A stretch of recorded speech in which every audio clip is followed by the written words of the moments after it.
Shalom semuanya, selamat hari Minggu. Gimana nih kabarnya pada hari ini? Semoga semuanya baik-baik dan kabarnya luar biasa banget ya.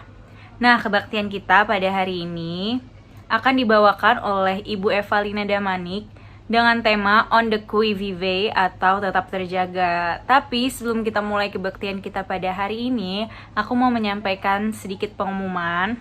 Yang pertama adalah KNM masih online, jadi kita masih dengan suasana seperti ini. Lalu yang kedua, teman-teman yang ingin melayani bisa menghubungi Bagas atau Mbaknya. Lalu persembahan akan lewat QRIS yang nantinya akan muncul saat lagu kedua. Nah, nggak cuma itu. Jadi di bulan ini kita akan merayakan yang ulang tahun pada bulan November. Siapa aja sih? Pada tanggal 1 ada Denny, tanggal 4 ada Kathleen, tanggal 7 ada Niken, tanggal 8 ada Lisa dan Resi, tanggal 9 ada Raden Aditya, 11 ada Tanaya, 12 ada Anya, Wendra, dan Jonathan Arya, 16 ada Bagas, 17 Andreas Putra dan Amara, 22 ada Bunga, 23 ada Rahel Lentera Kalahari, 27 ada Grace Indah Panjaitan, 28 ada Jessica, 29 ada Bimo, dan 30 ada Veronica Novia dan Rizky. Untuk teman-teman kita yang ulang tahun di bulan November, kita ucapin selamat yuk. Selamat ulang tahun semuanya. Tuhan Yesus memberkati. Teman-teman yang terkasih, ibadah kita pada hari ini kita khususkan dengan pengakuan bahwa pertolongan kita adalah dalam nama Tuhan Allah, pencipta langit dan bumi. Kasih karunia, rahmat, dan damai sejahtera dari Allah Bapa dan dari Yesus Kristus Tuhan kita, kiranya menyertai kita sekalian. Amin. Teman-teman, Tuhan mau kita untuk selalu berada di on the Qui Vive sampai hari kedatangannya. Tapi dengan cara apa sih? Tuhan mau kita untuk selalu berdoa dengan setia kepadanya, seperti Ia selalu setia dengan umatnya, dengan berbagai macam berkat yang dilimpahkannya kepada kita, dan menenangkan hati kita. Great is thy faithfulness.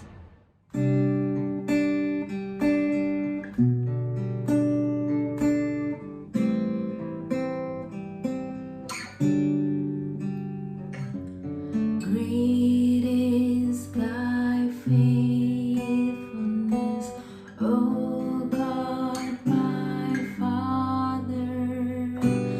There is no shadow of turning with thee.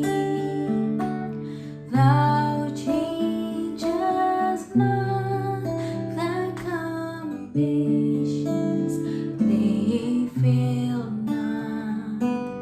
As thou hast been, thou forever will be. Great is thy faithfulness. Great is thy faithfulness.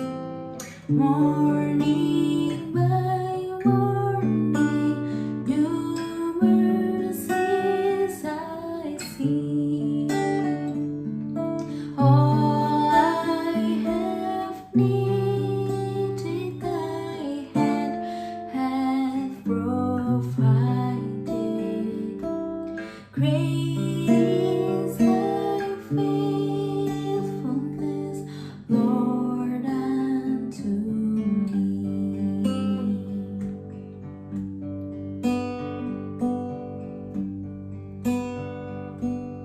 Great is thy faithfulness, O God, my Father. There is no shadow of turning with thee. Thou changest not, thy compassions they fail not. As thou hast been, thou forever will be. Great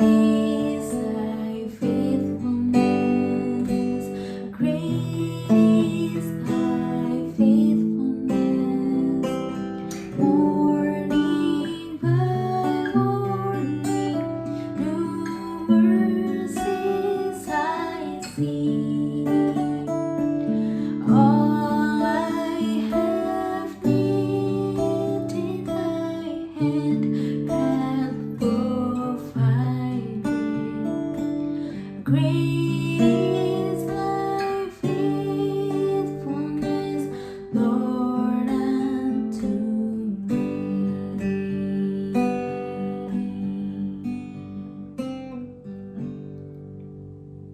Sebelum kita mendengarkan firman Tuhan pada hari ini, kita akan membacakan berita anugerah dan petunjuk hidup baru.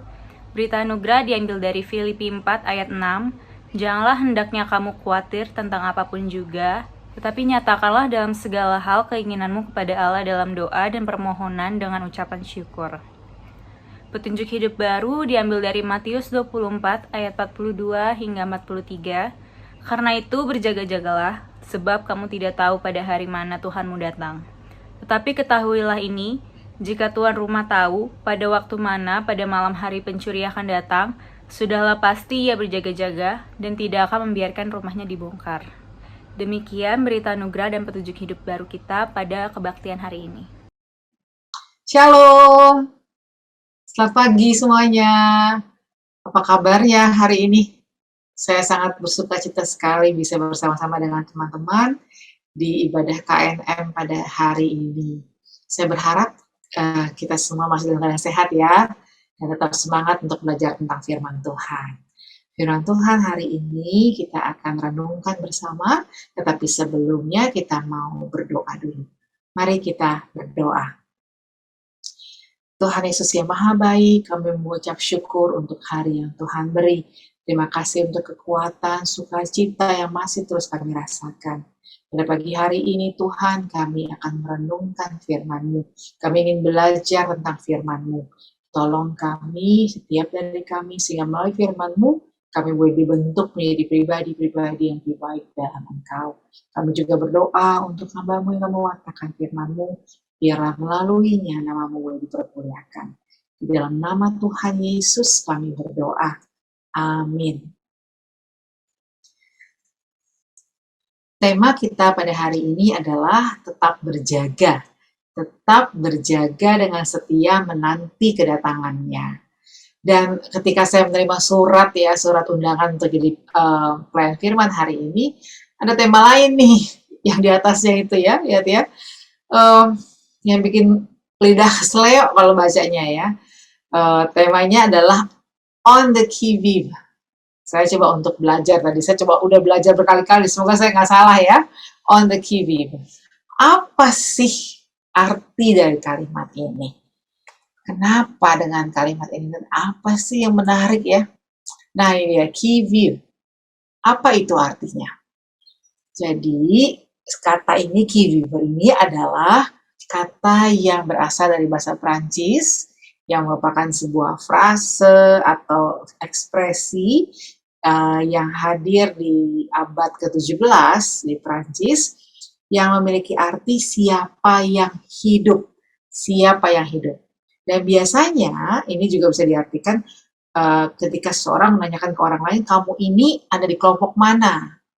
Dan selain itu, biasanya ini ditanyakan oleh para penjaga kerajaan atau para prajurit. Kalau lengkapnya nih seperti ini dalam bahasa Prancis. Qui voulez-vous qui vive? Yang artinya siapa yang kamu inginkan hidup. Atau yang seperti tadi ya, artinya bisa juga berarti kamu ini masuk golongan mana. Tapi kalau untuk sekarang, qui vive ini lebih digunakan untuk mengekspresikan kewaspadaan. Atau dalam bahasa Inggris, bahasa Prancisnya ini, saya coba cari lagi, saya cari tahu ya, rupanya dalam bahasa Prancisnya menjadi être sur le qui-vive. Nah, artinya be aware or on the alert. Ya, jadi waspada. Kalau zaman dulu tuh ada iklan waspadalah. Dan waspada ini ternyata hadir juga di dalam firman Tuhan.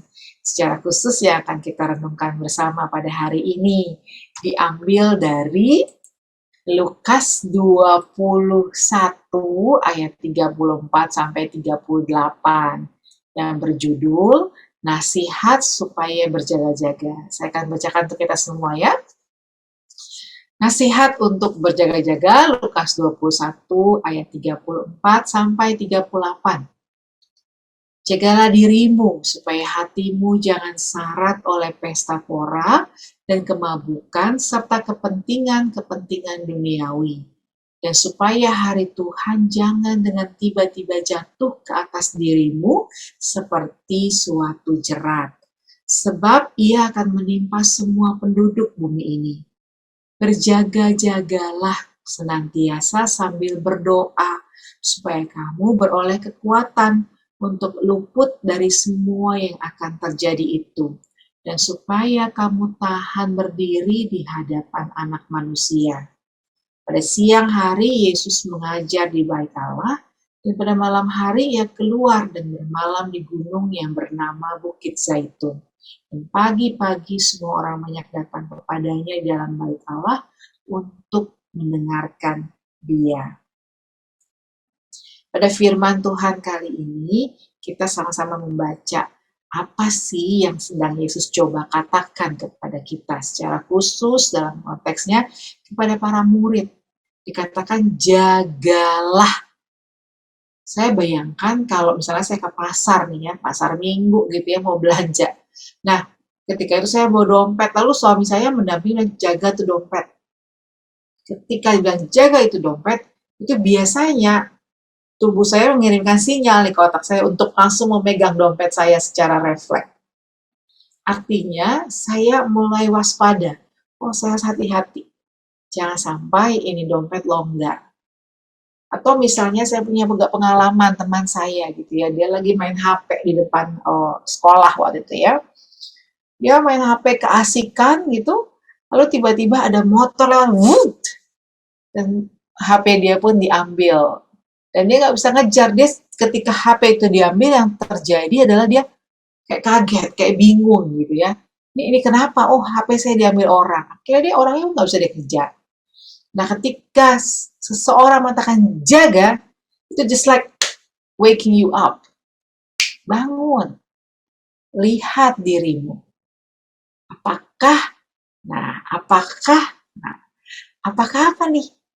Nah, Tuhan Yesus secara spesifik mengatakan, jagalah dirimu terhadap pesta pora, kemabukan, dan kepentingan-kepentingan duniawi.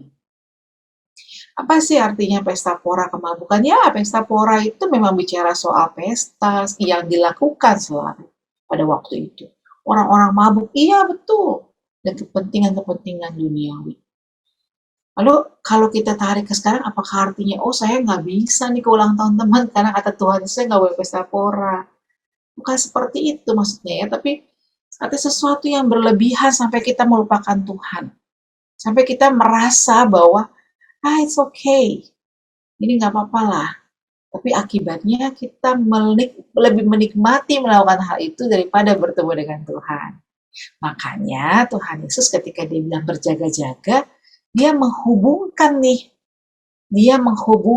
dengan selalu siap sedia.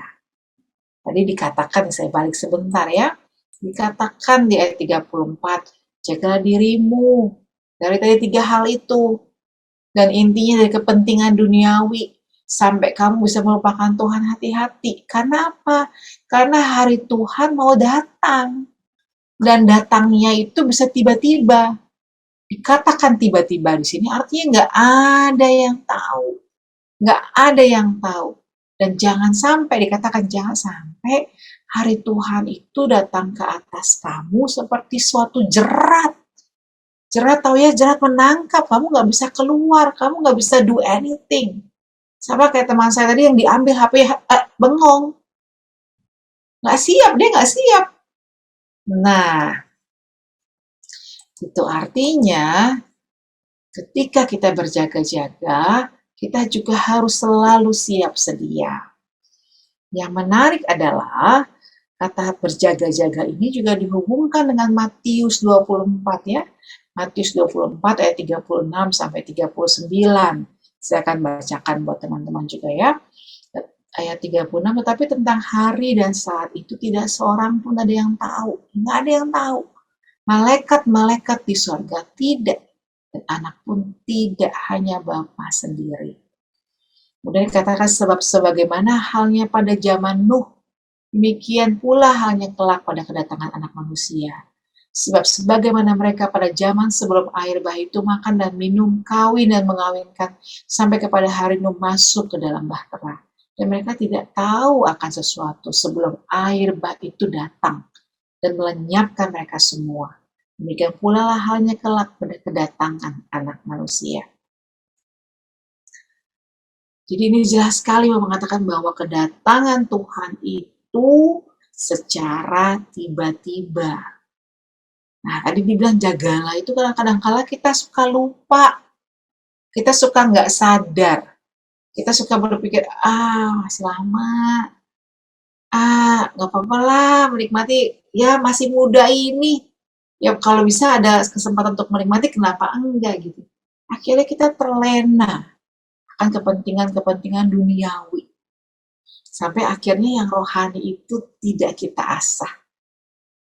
Yang rohani itu tidak kita bangunkan. Tapi justru semakin hilang. Karena apa? Karena kita terlampau sibuk dengan hal-hal yang duniawi. Atau mungkin juga kita merasa sudah melakukan rohani. Tetapi ternyata itu semua untuk diri kita. Kita lupa. Bosnya siapa yang diutamakan di sini? Nah, teman-teman, siap sedia di sini juga bukan berarti nih kita menjual semua harta kita. Aku mau jual semua rumahku, aset-asetku. Aku hanya mau ada di gereja siap-siap kedatangan Tuhan. Oh, bukan begitu juga ya. Kayak sekte-sekte yang pernah ada itu dulu tuh, yang salah satunya mereka menjual segala hak milik mereka, lalu mereka berkumpul bersama menunggu hari Tuhan pada waktu itu. Tapi ternyata Tuhan tidak datang seperti prediksi mereka. Karena mereka memang tidak ada yang tahu kok kapan. Tidak ada yang tahu. Tetapi justru kenapa kita harus berjaga-jaga supaya dalam keadaan apapun ya, dalam situasi apapun kita selalu siap. Tuhan mau panggil saya sekarang, saya sudah siap. Tuhan mau datang hari ini, saya sudah siap. Karena apa? Karena kita sudah berjaga-jaga ya. Jangan sampai nanti kayak orang-orang zaman udah dikasih tahu, itu udah dikasih tahu. Tetap aja nggak mau, malah mentertawakan lagi gitu kan. Jadi ya, jangan sampai kita pun begitu ya. Nah, dalam hal berjaga-jaga tadi udah jagalah, jangan sampai kita lebih mementingkan kepentingan duniawi daripada yang rohani. Kita harus juga selalu siap sedia. Dan ternyata ada cara yang saya bilang gratis ya. Kalau kita mau cari cara-cara kiat-kiat menjadi sukses, kadang-kadang kita harus bayar. Kiat-kiat menjadi apa ya? Saya suka ikutin tuh ada di YouTube ya, couple, aduh saya lupa namanya, tapi dia judul YouTube-nya 27 tahun membangun rumah sendiri gitu ya. Kiat-kiatnya apa gitu. Ya, kadang-kadang hal-hal itu berbayar, tetapi ini kiatnya cuma satu dan gratis. Apa ya? Kiat-kiat untuk berjaga-jaga. Doa. Jadi dibilang oleh Tuhan Yesus melalui firman-Nya, ketika kita berjaga-jaga, itu harusnya di dalam doa. Jadi berjaga-jaga bukan cuma kayak tadi, jual-jual barang kita, lalu kita hanya duduk di gereja, enggak. Tapi berjaga-jaga harusnya dengan berdoa. Artinya apa nih ketika kita berjaga-jaga, kita berdoa? Artinya kita membangun hubungan dengan Tuhan. Kita sama-sama tahu ya bahwa doa itu artinya berkomunikasi dengan Tuhan. Kita berbicara dengan Tuhan. Jadi semakin sering kita berbicara, semakin hubungan kita dengan Tuhan lebih baik. Pengenalan kita dengan Tuhan juga lebih baik. Rasanya bagaimana kita bicara soal Tuhan, tapi kita berdoa aja nggak pernah. Kita berkomunikasi aja nggak pernah. Gimana kita bisa alert? Gimana kita bisa waspada? Kita nggak mengenal dia. Kita nggak tahu dia. Kita nggak mau datang kepadanya. Padahal dengan hubungan yang baik dengan Tuhan, dengan komunikasi yang baik dengan Tuhan, itu menolong kita untuk bisa terus waspada. Nah teman-teman, di dalam doa ini ternyata ada 3 hal menarik lagi. Tadi kan 3 ya tadi ya. Jagalah, siap sedia kapanpun, karena kita nggak pernah tahu kapan, lalu berjaga-jaganya dengan doa. Tetapi ternyata berdoa itu bisa menolong kita untuk melihat hal yang lain. Apa ya? Ini ya. Doa itu, ini yang pertama ya, doa itu mau menunjukkan bahwa kamu ada di pihak siapa. Sama kayak prajurit itu bertanya Ki Viva ya, Ki Viva itu ya, kamu ada di pihak siapa? Kamu untuk siapa? Kamu siapa? Jadi dengan doa, dengan hubungan yang baik dengan Tuhan, dengan komunikasi yang baik dengan Tuhan, itu menunjukkan saya ada di pihak siapa. Saya ada bersama siapa. Saya kenal dengan siapa. Saya mau hidup untuk siapa. Jadi dengan doa kepada Tuhan itu mau menunjukkan hal itu. Jadi jangan katakan kamu mengenal orang itu, kamu tahu itu siapa. Kalau kita nggak pernah berdoa, karena doa itu cara kita mengenal Tuhan. Cara kita berbicara dengan Dia. Cara kita juga mendengarkan suara Tuhan. Ya, jadi apakah kita masih berdoa sampai saat ini? Apakah doa itu masih kita pakai untuk memiliki hubungan yang baik dengan Tuhan? Atau kita sedang saat-saatnya di mana kita meninggalkan doa? Karena mungkin waktu, mungkin juga banyak kegiatan yang lain yang membuat kita kehilangan waktu doa dan membuat kita merasa, aduh aku sudah lelah rasanya. Dan akibatnya doa menjadi sebuah rutinitas saja, bukan sebuah kerinduan. Ingat ya, doa bukan rutinitas teman-teman. Doa seharusnya sebuah kerinduan. Kerinduan untuk ada bersama dengan Tuhan. Kerinduan untuk dekat dengan Tuhan. Seperti itu ya. Lalu doa itu adalah kepastian. Kalau kita berdoa, itu kita berbicara soal kepastian akan pengharapan. Jadi tadi kan dibilangnya kita nggak tahu nih kapan datangnya nih. Jelasnya nggak ada tuh tulis di Alkitab aku akan datang tanggal segini, tahun segini, nggak ada. Tetapi dengan komunikasi yang baik, dengan hubungan yang baik dengan Tuhan, kita punya pengharapan bahwa ketika Tuhan datang, saya siap. Ketika Tuhan datang, saya tahu siapa yang saya percaya itulah kebenaran. Dan yang menarik adalah kepastian dalam pengharapan itu nggak pernah sia-sia dalam Tuhan. Saya secara pribadi dengan suami baru saja kehilangan seorang teman baik, seorang pendeta. Dia meninggal karena sakit yang dialami. Tapi sebelum meninggal kami menonton video renungan pagi yang dia berikan kepada jemaatnya. Dalam renungan itu dia bilang seperti ini. Kadangkala dalam kehidupan manusia itu segala sesuatu tidak pasti. Segala sesuatu itu nggak jelas. Kalau manusia bilang pengharapan itu nggak ada untuk sakit seperti dia. Tetapi dia punya keyakinan sekali bahwa pengharapan di dalam Tuhan itu nggak pernah sia-sia. Dia nggak pernah tahu. Dokter bilang, Bapak itu hidup cuma tinggal ya paling lama bisa 6 bulan, bisa setahun, 2 tahun. Jadi apa yang dilakukan sekarang ini hanya cuma untuk membuat hidupnya bisa bertambah lama gitu ya. Tetapi itu kata dokter. Dan seperti kehidupan itu ada batas gitu ya. Seperti kehidupan itu nggak ada pengharapan. Udah itu. Hanya itu aja kehidupan kita. Tapi dalam perenungannya dia bilang, dalam Tuhan berbeda. Pengharapan itu masih bisa ada. Kalau Tuhan berikan dia kesembuhan, itu Tuhan berikan mukjizat. Tapi kalau Tuhan berikan sebaliknya, hidupnya tetap ada bersama dengan Tuhan. Saya membayangkan ketika dia berada di persimpangan. Persimpangan untuk kembali kepada Tuhan. Dan persimpangan juga mungkin untuk memiliki kesembuhan. Tapi di tengah-tengah persimpangan itu dia punya keyakinan yang luar biasa. Bahwa kemanapun dia pergi, kemanapun akhir hidupnya, dia tahu bahwa pengharapan di dalam Tuhan tidak pernah sia-sia. Dan saya yakin seseorang bisa sampai pada tahap itu karena dia punya relasi dengan Tuhan. Dia punya relasi yang kuat dengan Tuhan, sehingga dia bisa mengaminkan secara pribadi bahwa pengharapan dalam Tuhan adalah benar. Di dalam Tuhan ada kepastian.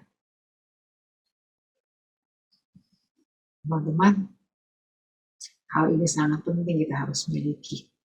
Apalagi di waktu saat ini, di mana kita harus terus berjaga-jaga. Di tengah segala sesuatu yang nggak menentu. Di tengah segala sesuatu yang kita nggak tahu apa yang akan terjadi. Tapi di dalam doa, di dalam ketekunan di dalam doa, kita bisa percaya terus kepada Tuhan. Yang ketiga, dengan berdoa, kita sedang berjalan dalam ketenangan dan kewaspadaan. Capek nggak sih kalau kita be alert terus? Capek nggak? Lelah nggak? Bayangkan ya seorang prajurit itu harus berdiri terus, waspada terus, lelah pasti. Tapi di dalam doa ya, waspada yang dalam doa itu membuat kita tenang. Membuat kelelahan tuh bisa hilang. Karena apa? Karena di dalam kewaspadaan itu kita menyerahkan kepada Tuhan. Kita serahkan kekhawatiran kita kepada Tuhan. Kita serahkan kelelahan kita kepada Tuhan. Kadang-kala nih semuanya tuh mau kita pikirin kan ya. Oh kita pikirin sampai kita segala sesuatu kita urus gitu ya. Sampai kayaknya di otak ini nggak ada tempat nih buat diri kita juga beristirahat dengan tenang.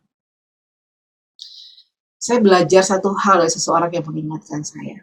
Eva, pernah nggak kamu sebelum tidur, kamu bilang begini sama Tuhan dalam doa, Tuhan, banyak hal yang terjadi dalam hidup saya. Tuhan, saya lelah sekali. Tapi malam hari ini saya mau tidur dengan tenang. Karena saya mau serahkan segala kekhawatiran saya pada Tuhan. Coba deh, kamu lakukan itu. Dan ketika saya mencoba melakukan itu, tahu teman-teman apa yang saya rasakan? Nah, saya tidur kok bisa enak banget. Itu kalau zaman sekarang tuh ada jam yang bisa mendetek karena kita deep sleep-nya berapa jam. Saya rasa pada waktu itu tuh deep sleep saya cukup lama gitu ya. Saya rasa damai sekali, perasaan bahwa Tuhan ini masih banyak nih yang belum selesai tugas-tugas saya, tapi saya mau tidur Tuhan. Saya mau lepaskan itu semua. Saya mau serahkan pada Tuhan. Saya mau membuang itu semua yang bisa membuat saya lelah, berpikir nanti terus, dan khawatir. Saya mau buang itu, saya mau tidur malam ini. Artinya apa? Di dalam doa, di dalam komunikasi yang baik dengan Tuhan, kita bisa loh. Kita bisa serahkan kekhawatiran kita pada Tuhan. Dan itu menghasilkan ketenangan dalam hidup kita. Jadi ketika kita waspada, ketika kita alert, ketika kita lelah di dalam kewaspadaan itu, kita masih punya Tuhan yang akan mengangkat kelebihan itu. Dan yang menarik, kadangkala ketika kita dalam berjaga-jaga, kita berdoa terus gitu ya, kita pun kadang-kadang sampai pada tahap nggak tahu harus berdoa apa. Bingung. Kayaknya udah didoakan tapi kok rasanya nggak tahu apa lagi mau dibilang. Teman-teman pernah merasakan seperti itu? Saya secara pribadi pernah. Sampai nggak tahu mau ngomong apa. Saya mau katakan, di saat-saat seperti itu, Tuhan Yesus yang berdoa buat kita. Doa Tuhan Yesus itu menolong kita. Menguatkan kita. Ketika kita sampai pada titik kita pun nggak mampu berdoa, ada Tuhan Yesus yang mendoakan kita. Bagaimana kita bisa tahu? Itulah relasi yang baik, relasi hubungan yang baik antara kita dengan Tuhan. Itu yang membuat kita yakin bahwa sampai kapanpun pada saat dan tahap dan titik apapun, Tuhan selalu ada bersama dengan kita. Waduh, rasanya membayangkan bahwa Yesus berdoa untuk saya. Itu menurut saya luar biasa sekali. Bayangkan di tengah-tengah kehidupan saya yang penuh segala macam yang begitu banyak masalah mungkin, ketakutan, nggak tahu mau ngapain, saya tahu saya punya Tuhan. Tuhan yang selalu ada buat saya dalam segala hal. Menyenangkan atau teman-teman. Indah bisa memiliki hubungan yang baik. Dan lebih indah lagi kalau kita benar-benar mau menghidupinya dalam kehidupan kita. Jadi pada saat ini kita diingatkan bersama. Saya juga ya, teman-teman juga. Hidupkanlah doa itu dalam diri teman-teman. Dan biarlah doa itu seperti sebuah nafas. Bayangkanlah ketika doa menjadi nafas kehidupan. Kalau kita nggak bernafas kan nggak enak ya. Artinya kalau kita nggak berdoa itu nggak enak. Yuk, sama-sama kita belajar dalam masa penantian, dalam masa menunggu ini, dalam masa to be alert of something. Doa menjadi kekuatan buat kita. Kalau kita sedang jatuh, berdoa. Kalau kita sedang berhasil, berdoa. Dalam segala kondisi, berdoa. Dan yang menyenangkan, doa itu gratis, nggak perlu bayar apapun. Just come to God. Dia akan datang untuk mendengarkannya. Dan yang pasti satu hal lagi, Tuhan Yesus itu rindu sekali mendengar kita. Untuk juga mau datang kepadanya. Yuk, jangan lupa berdoa ya. Mari kita tutup renungan kita pada pagi hari ini dengan berdoa. Terima kasih Tuhan Yesus, kalau pada hari ini kami boleh diingatkan untuk mengutamakan Engkau dalam kehidupan kami.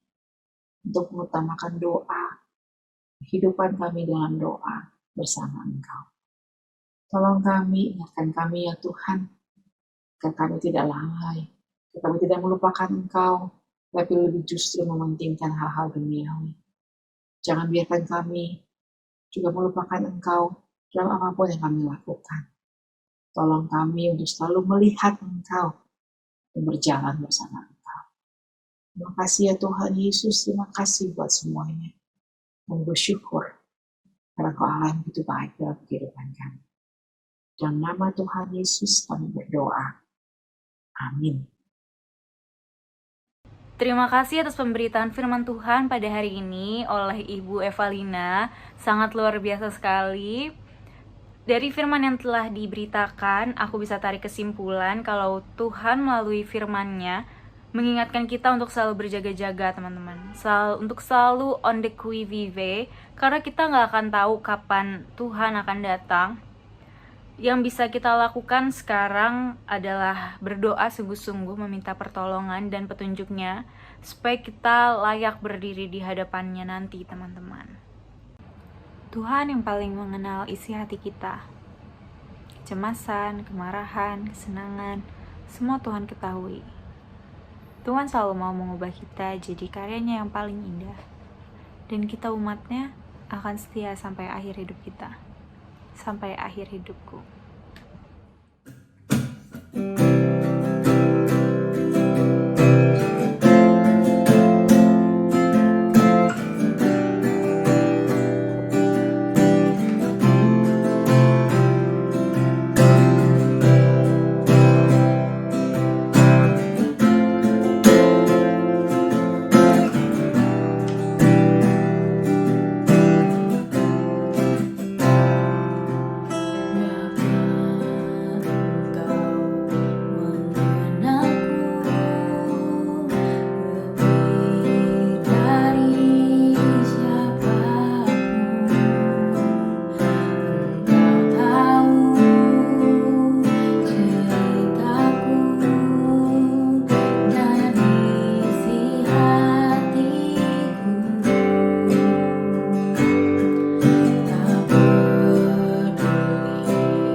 Mari kita bersatu di dalam doa.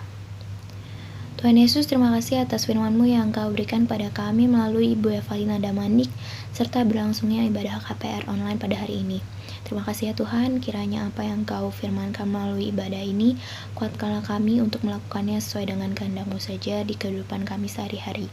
Tuhan, serta berkatilah Ibu Evalina agar tetap menjadi pelayan-Mu yang setia, dan berkatilah juga Tuhan keluarganya. Tuhan, pada saat ini kami juga berdoa untuk persembahan yang telah terkumpul. Kami mohon hikmat dan anugerah-Mu dalam pengelolaan ya Tuhan, supaya apa yang kami berikan berkenan di hadapan-Mu dan dapat menjadi saluran berkat-Mu. Tuhan, kami juga berdoa untuk masa-masa kami sekarang ya Tuhan, dalam menghadapi pandemi COVID-19 ini ya Tuhan. Berilah perlindungan kepada kami Tuhan dalam melakukan segala aktivitas kami, agar kami dijauhkan dari segala penyakit, virus maupun virus COVID-19 ini ya Tuhan. Kami berdoa untuk segala upaya pemerintahan maupun masyarakat dalam memutus rantai penyebaran COVID-19 ini ya Tuhan, kiranya dapat berjalan dengan baik proses vaksinasi maupun apapun yang dilakukan pemerintah Tuhan. Tuhan, kami mengucap syukur juga Tuhan atas pandemi ini yang semakin mereda, tetapi Tuhan tolong ingatkan kami dan lindungi kami Tuhan, agar kami tetap waspada dan bijak dalam melakukan segala sesuatu. Berikanlah tubuh kami yang sehat agar terhindar dari segala penyakit. Tuhan, kami juga berdoa Tuhan, terkhusus untuk teman-teman kami yang sedang berduka karena kehilangan orang yang dikasihinya, agar mereka semua diberikan penghiburan dan kekuatan penyertaan daripada-Mu saja Tuhan. Tuhan, berkatilah jemaat-Mu di setiap saat, tempat, dan kondisi hidup mereka, baik yang sedang bergumul dalam kehidupan di keluarganya. Tuhan, berkati jemaat yang sedang sakit agar Tuhan pulihkan, jemaat yang undur imannya agar senantiasa merindukan dan membutuhkan firman-Mu kembali ya Tuhan. Dan kami juga berdoa untuk setiap pergumulan dalam jemaat, dalam pekerjaan maupun yang sedang mencari pekerjaan, dalam studinya ya Tuhan, yang mencari pasangan hidup. Tuhan, berkati supaya semua yang kami lakukan seturut dengan kehendak-Mu untuk memuliakan nama-Mu saja ya Tuhan. Tuhan, berkati juga Tuhan kondisi kami dalam menyesuaikan pembelajaran tatap muka ini ya Tuhan, baik di sekolah maupun kuliah, agar kami selalu diberikan perlindungan-Mu Tuhan, baik tenaga pengajar, tenaga medis, kami mohon perlindungan-Mu saja ya Tuhan. Tuhan, kami juga berdoa untuk teman-teman kami yang berulang tahun di bulan November ini ya Tuhan. Berkatilah agar setiap bertambahnya umur kami juga diberikan kebijaksanaan dan rahmat serta kasih mengasihi bagi sama kami. Kami juga berdoa Tuhan pada saat ini terkhusus untuk pelayanan KPR dan Eklesia, agar kami selalu memiliki hati yang ingin melayani ya Tuhan dimanapun kami ditempatkan. Berkatilah juga pelayan-Mu di gereja ya Tuhan, seperti PSP2, komisi, bebadan, pendeta maupun jemaat. Kami berdoa juga untuk keberlangsungan ibadah online dan tatap muka ya Tuhan, onsite, yang kiranya seturut dengan kehendak-Mu saja Tuhan. Semoga kami tetap dapat melayani-Mu dimanapun kami berada. Tuhan, yang terakhir kami secara khusus berdoa untuk Indonesia ya Tuhan, bangsa ini, negara ini. Kami mohon berkat-Mu supaya kami diberkati, diberi kesejahteraan dan kedamaian dalam setiap aspek kehidupan ini ya Tuhan. Doa ini kami panjatkan dalam nama Tuhan Yesus, dan doa yang kurang sempurna ini kami sempurnakan dengan doa yang telah Engkau ajarkan kepada kami, doa Bapa kami. Bapa kami yang di sorga, dikuduskanlah nama-Mu, datanglah kerajaan-Mu, jadilah kehendak-Mu di bumi seperti di surga. Berikanlah kami pada hari ini makanan kami yang secukupnya, dan ampunilah kami akan kesalahan kami, seperti kami juga mengampuni orang yang bersalah kepada kami. Dan janganlah membawa kami ke dalam cobaan, tetapi lepaskanlah kami daripada yang jahat, karena Engkau-lah yang punya kerajaan dan kuasa dan kemuliaan sampai selama-lamanya. Amin. Mari teman-teman, kita mengambil sikap sempurna bersama dengan umat Tuhan di segala tempat. Marilah kita meneguhkan iman percaya kita dengan mengucapkan pengakuan iman rasuli bersama-sama. Aku percaya pada Allah, Bapa yang Maha Kuasa, Khalik langit dan bumi, dan kepada Yesus Kristus, Anak-Nya yang tunggal Tuhan kita, yang dikandung daripada Roh Kudus, lahir dari anak darah Maria, yang menderita di bawah pemerintahan Pontius Pilatus, disalibkan, mati, dan dikuburkan, turun ke dalam kerajaan maut. Pada hari yang ketiga, bangkit pula dari antara orang mati, naik ke surga, duduk sebelah kanan Allah Bapa yang Maha Kuasa, dan akan datang dari sana untuk menghakimi orang yang hidup dan yang mati.